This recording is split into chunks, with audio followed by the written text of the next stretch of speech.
All righty. Now that we've kind of laid the framework, introduced the importance of the topic and what the goal of the topic is, it's time to turn up the theology dial just a little bit. I mean, it is TEI, right? Amen. So let's start turning it up, okay? So in the Bible, we have this thing, the Old Testament, or the Old Covenant, right? And the New Covenant. If I were to ask somebody which one are we living under, the obvious answer is the new one, right? So what do we do when the church says we don't need the old one at all? It's obsolete. The book of Hebrews says the old covenant is obsolete. We're not under works, we're under grace. Therefore, the whole law is out. Whoa. Yes, it is obsolete, but it's not irrelevant. Okay. It's a tutor. Do you need to hire a tutor to pass a class? Not necessarily. But are tutors useful, and should you use a tutoring service? Absolutely. Obsolete is not irrelevance. Okay. The law is actually super relevant. It's valuable. It's useful. Let me toss at you three theses. So the helpful handle is to say it's obsolete, but it's not irrelevant. That's kind of a handle for us to hang on to. It is. I'm going to clarify further. Okay. Because that implies that we can just say, oh, the law's there if I need it. If I need it. Okay. Right. No, the law's there, whether you want to make do with it or not. The law has authority and power even to this day. Mhm. And we're going to get to that in just a second. Matter of fact, let's get to that right now since it's brought up. We have old, we have new. And in the middle, we have Jeremiah 31 through 34. Now, this passage is the linchpin passage for everything I'm saying tonight. If there's one Bible verse that I'm hanging everything on, it's this one, okay? So let me read it to you. Jeremiah 31 to 34. The days are coming, declares the Lord, when I will make a new covenant with the people of Israel and the people of Judah. Oh man, back in Jeremiah's day, the new is foretold. That's a pretty big deal. This is the covenant that I will make with the people of Israel after that time, declares the Lord. Verse 33, I will put my law in their minds, and I will write it on their hearts. I will be their God, and they will be my people. So is the law gone? No. Where is it now? Is it on a tablet like back then? No. The tablets are no longer here. They are obsolete. You no longer follow the law from a tablet. You don't look it up and follow it, and then that's the end of it. No, the law is now on the heart. So all of you in here, you are carrying the law inside, okay? It is still with you. So the question isn't, do we have to obey the law? It's how do we obey the law? No longer do we obey the law from a tablet. We obey the law from the heart, okay? Now, this is going to seem like it doesn't make a whole lot of sense. Let me show you, okay? This line separates the old covenant from the new. And we're going to talk about the implementation of the law from then to now. What about sacrifices? I had a kind of kooky Old Testament professor back in the day that actually found a dead raccoon near his house and did a burnt sacrifice just to see how long it would take so he could understand the biblical context better. It was kooky, but I'll admit I was interested in how long did it take? It took like 5 hours. Oh. That's actually something to note when you hear about people sacrificing oxen. How long did that one take? So sacrifices. The law very clearly commands those, but we're not doing them. So are we in violation of the law? Is something wrong? Oh boy. Well, here's one of those situations that you get into. You're like, well, I don't know what to make of the law anymore. I'm not going to go sacrifice an animal. Matter of fact, that might even be illegal to some extent. And the Bible also says to respect your governing authority. So, oh boy, we're in a biblical lawyer loophole right here. Well, what if I told you we are still sacrificing? What if I told you that that's not just a twist of words? That I'm not just being funny or cute when I say that? Where in the Old Testament were sacrifices mandated to be made? At the temple. At the temple. Where's the temple now? We are. We got like, I don't know, 17, 18 of them in here, right? So Romans 12. Present yourselves a living sacrifice to the Lord, holy and acceptable, pleasing to him. We do still sacrifice. The sacrifice is ourselves. This means that you can read the sacrifice laws in Leviticus, for example, and get something from them as to why sacrificing yourself is good and how to do it. We have this thing in the New Covenant that's called the priesthood of all believers, right? If we're all priests, we're all in charge of sacrifices, like the priests were in the Old Covenant. You should sacrifice yourself holy and acceptable to God. By doing so, you honor the law. You follow it. This is one way that the law goes from a tablet to the heart. We have other examples. That tithe, 10%. This is going to get me in trouble with a lot of pastors. Okay, 10% mandated. New covenant. How much are we mandated if we just use the New Testament as a guideline? Yeah, there's actually no number given. That's freeing. That's why the New Covenant brings freedom, and it should be a little scary. You are to give according to your gladness. How glad are you feeling right now? If you are feeling glad and you donate $1 in tithe, and that's your gladness, then you are blessed in the same way as somebody who donates $1 million with that gladness. It is about the heart now. It is not about tablet stipulation, okay?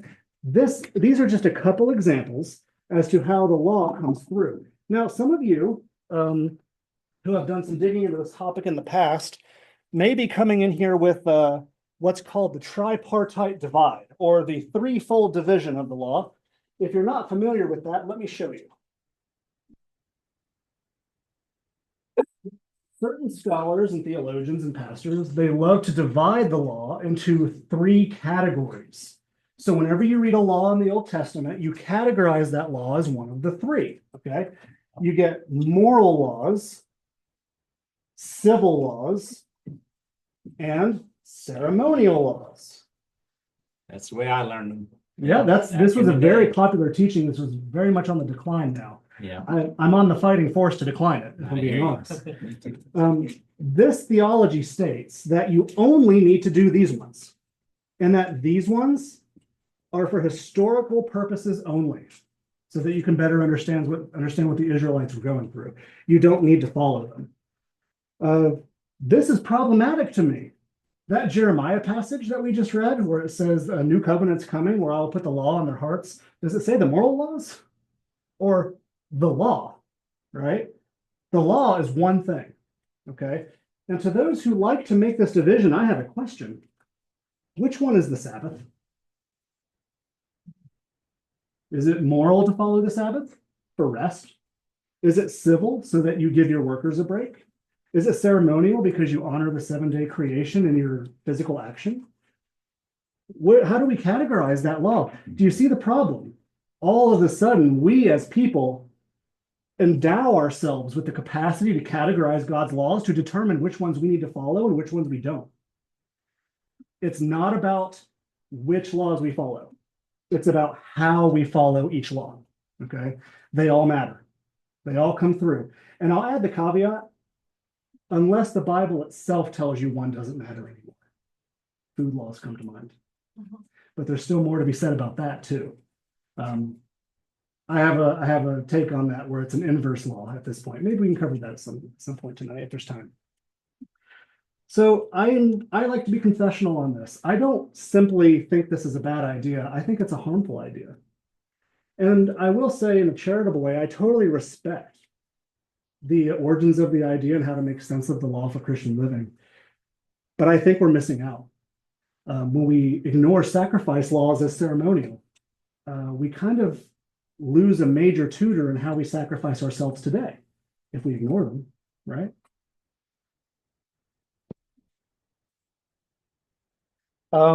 A mentor of mine, Dr. Richard Averbeck. Let me go ahead and I have his stuff here. I have so many things to pass out to you guys. I want to make sure we don't forget those. David, can you give me a quick tidbit on that last comment you made? Because I've ignored the sacrificial laws for that reason. Mhm. How could it help me to pay closer attention to it? What might it, can you give me an example in your life? Absolutely. Yeah, I'm not going to spend a whole lot of time on this one because there's a lot to cover. For those of you who didn't hear, he's asking for more specifics about how reading an Old Testament sacrificial law helps us with modern day holiness, right? I'll give you a quick take. Leviticus has 5 types of sacrifice laws. And the type of animal and the method in which you sacrifice them is atonement for a certain kind of sin, or not a sin, but a gift.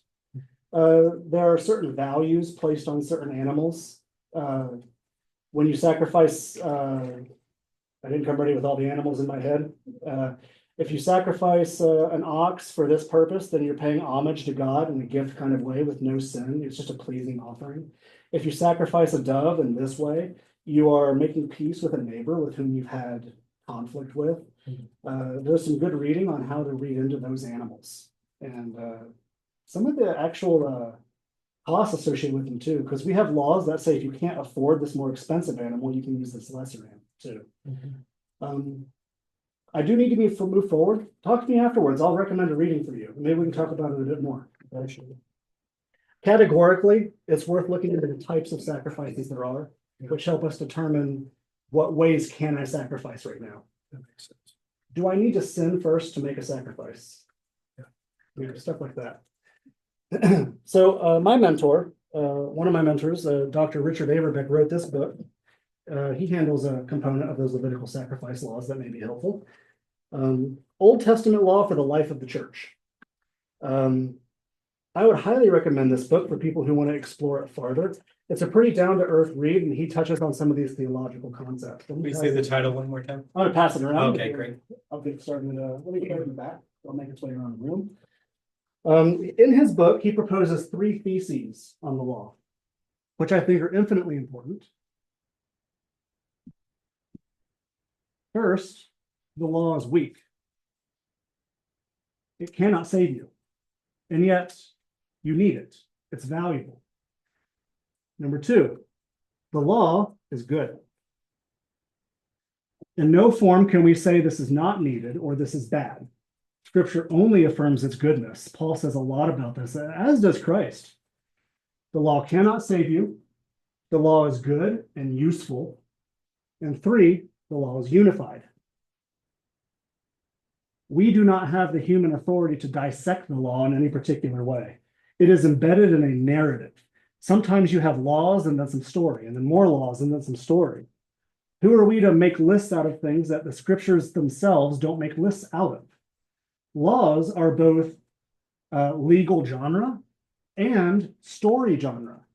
This all falls within the broader category of Torah, instruction, meditation. How do I read a law in light of the story? And how do I read a law and its particularities in my setting in life?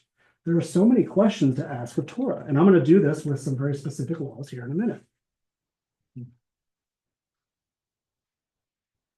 One more thing I want to go over before we actually get into the laws themselves are some misconceptions from the church about some laws.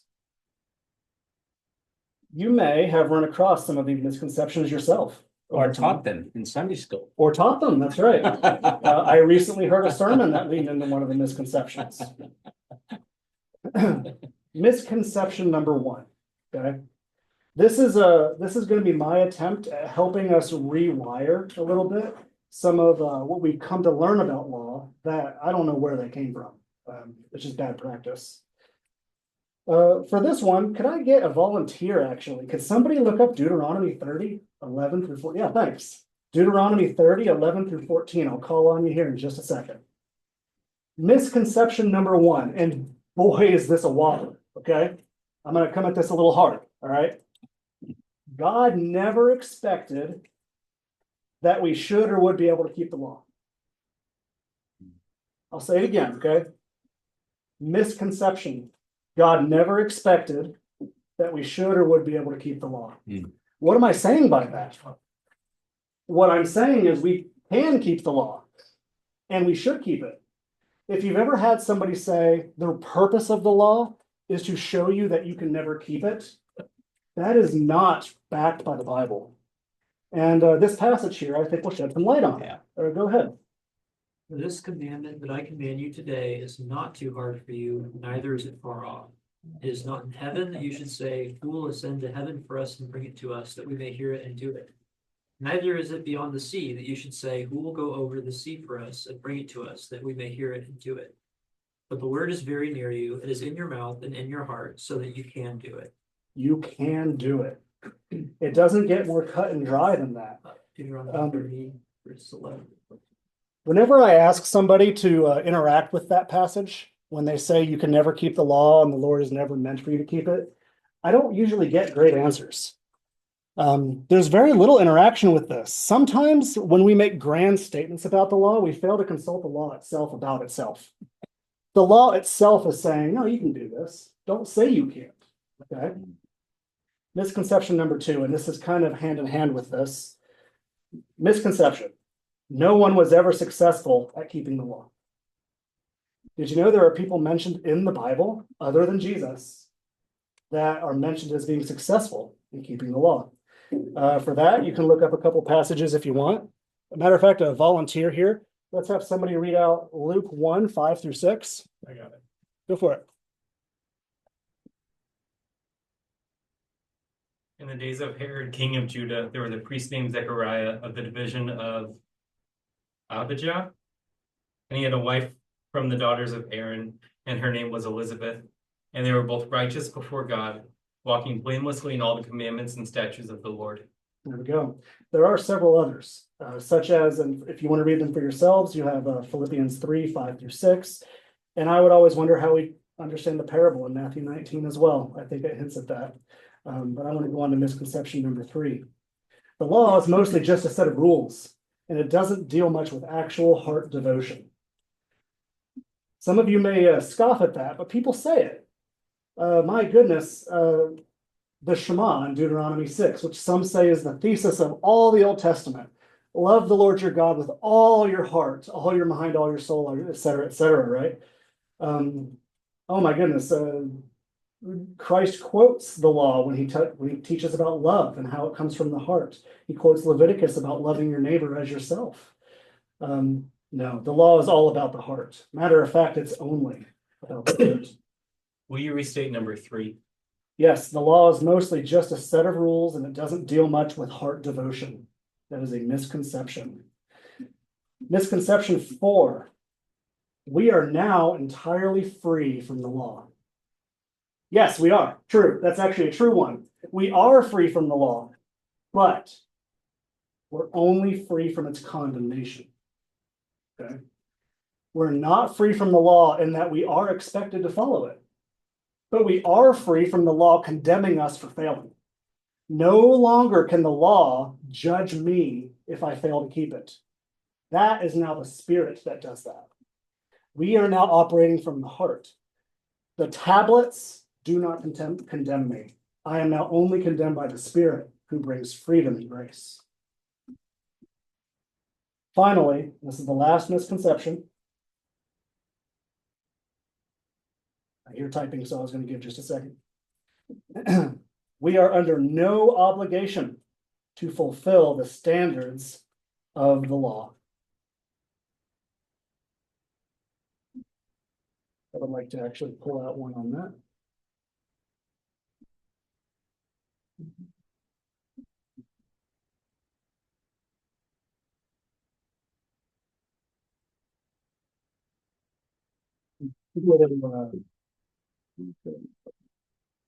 While David's looking that up, I'll just make a quick comment that, this was a part of my, again, 25, 35 years ago, is that there was this sort of, in my world at the time, there was this, hey, we are expositors of the whole counsel of God. So there was this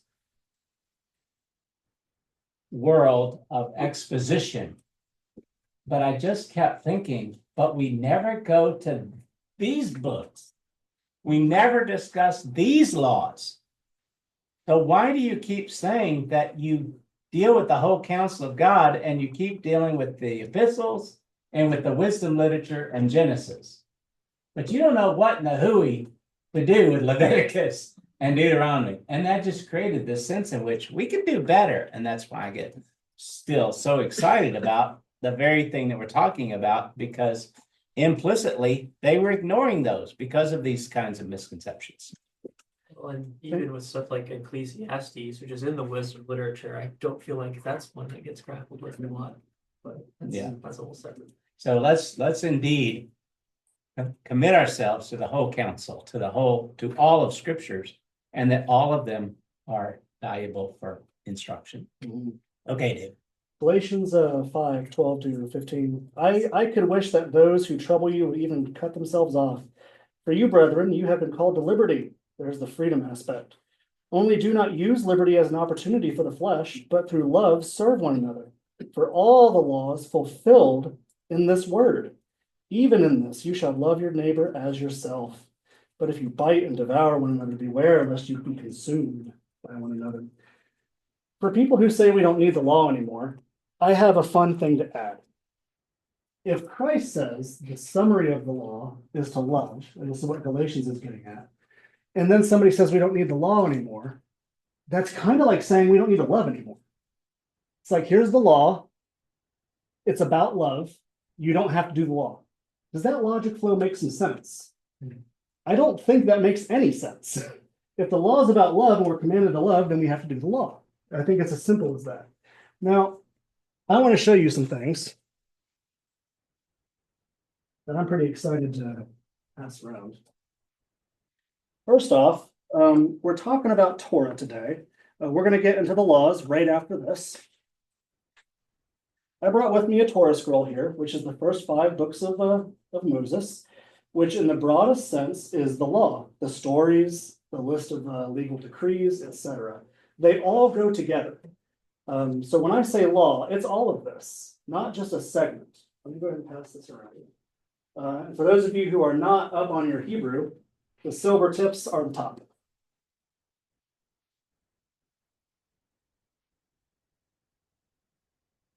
Another resource I want to pass around. I passed around one book already. I imagine it's made its way around from Dr. Averbeck on the law in the church. This other one, Old Testament Law for Christians, I would highly, highly recommend this one. It's a little more on the academic side than the other one I just passed around.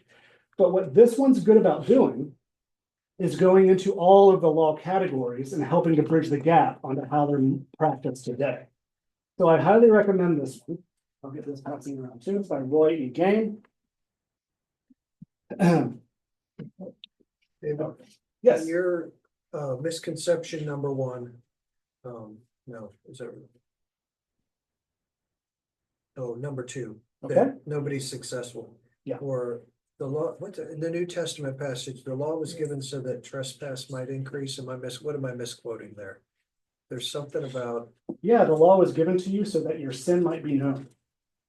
That's Okay. one translation. So not that, that's the law of Moses. No one was ever specific. Yeah, Yeah, So so that that- sin may abound even. And as sin abounds, so does grace. so it's not, the law is not given, or the law is not there to show us we're sinful, or it is though. So it is there to show us we're sinful, but that doesn't mean that it wasn't expected we could keep it also. Right. Let me put it like this. I have a 4-year-old daughter named Phoebe who likes to sneak candy out of the pantry. If I never say a word about that, is it wrong for her to take candy out of the pantry? It's not wrong. She can go do it, right? It's not a law in the house. But the moment I say, no, you need to ask mommy or daddy before you take candy out of the pantry. Now, if she does it, it's a sin, right? Right. So by giving a law, sin has been made known. Okay, Yes, I still expect her to listen to that law. Right. And she can do it. I'm there to help her do it. Matter of fact, if I go deeper with that analogy, sometimes I put the candy on a high shelf so she can't reach it. I help her obey my own law. Yeah. That's a great question. We're about to take another break, but let me whet your appetite for when we get into our Ox laws and some other various laws that I promised you tonight. It's just this stuff is so good. It's hard to rein it in sometimes. There are 3 law collections in the Torah, in the broader understanding of law, right? And this is where you kind of get your typical lists of laws. We have Exodus 21 through 23. And yes, I'm excluding the 10 Commandments from this because that's kind of its own thing. There's a break between the 10 Commandments and this longer list. So not devaluing the 10 Commandments at all. This is just a list of decrees that's more than 10. It's quite a bit more than 10. We have Deuteronomy 12 through 26. And we have Leviticus 1 through 27.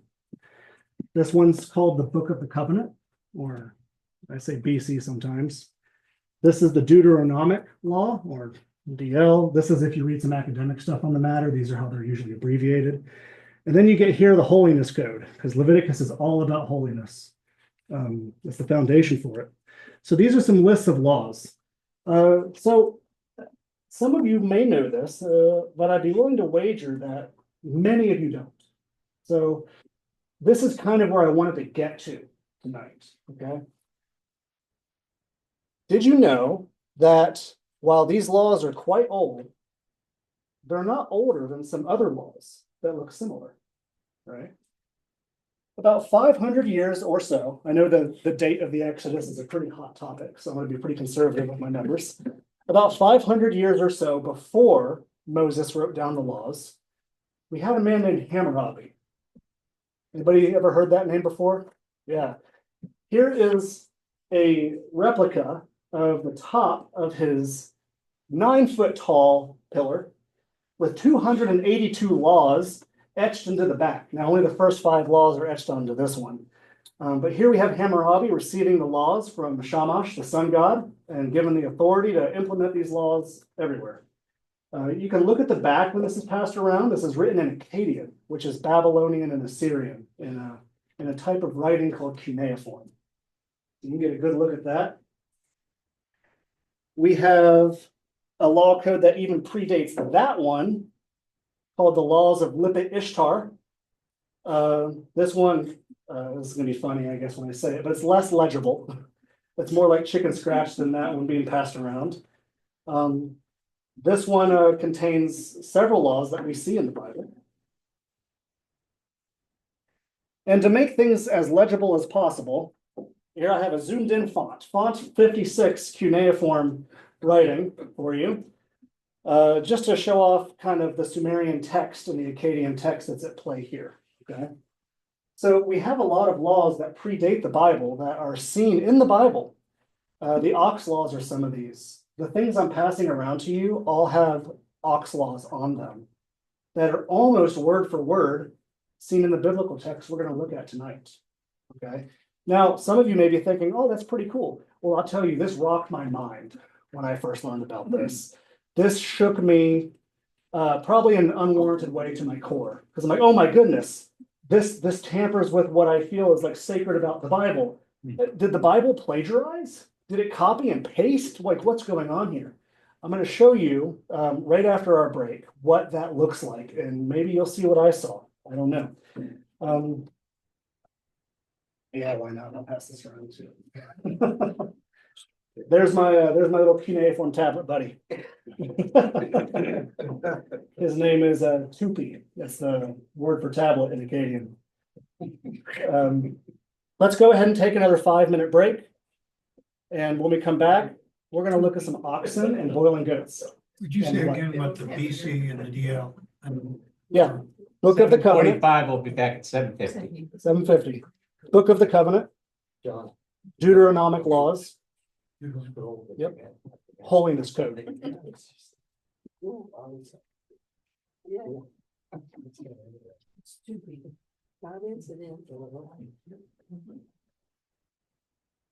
With these guys have a middle name of E. Then it starts with O-R. That was like Father's Day, Christy was about their trip to Colorado. Social needs to imagine two, Susan on your car. You only imagine it's on the radio. Then I got home and I was watching the board. And one of them said, I can imagine still. His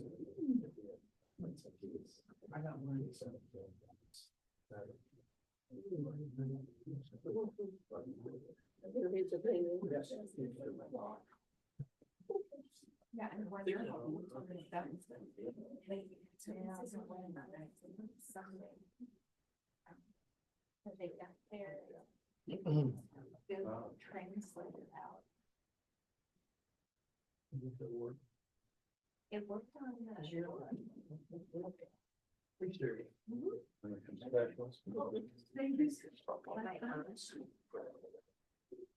text found.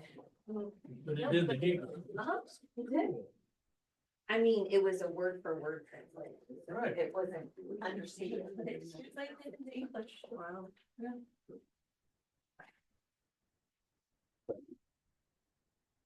Thanks for coming in. Happy birthday. I gotta admit, this isn't how I would have chosen to use my birthday. Oh, today's your birthday? Happy birthday, buddy. That was kind of interesting. You're right, Fib. They do. Good now. I'm too young to have a child that old. Wait. Now, It'll sure bother really me. didn't get Google Translate. Well, About you. Can't keep up with it. Well, you Yeah. A whole bunch of. Man, I didn't What really. I do is. I just don't know more about love. He said they don't do retail inflation. They're just finishing up the one on the Exodus. Not Then is there Exodus. it's inflation, something kind of thinking. Yeah, leave it alone. We're 12 years. They It put. was imbued with Exodus, and once you put it in that, walking up his writings. And I feel really good. Right after that, we got this. But that was like. It'd be easier to read it. Saturday. Yeah. It's like an oxygen, right? Yeah. And then I went back to this other. Series and do that on Sunday morning before. I tell you, when they found that fluid.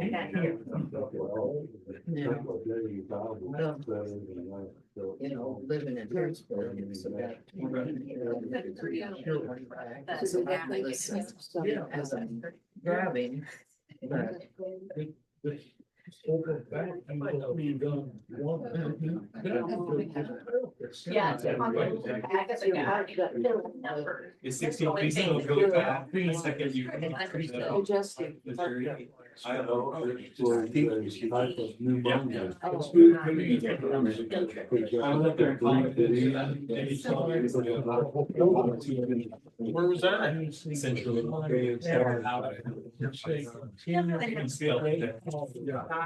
Huh. I had to take Yeah. whatever. Oh, yeah. It was like one of those. Well, she had that congestive heart failure.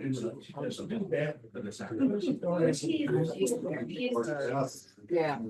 I wrestled. Right. 1 minute warning. Please. Well,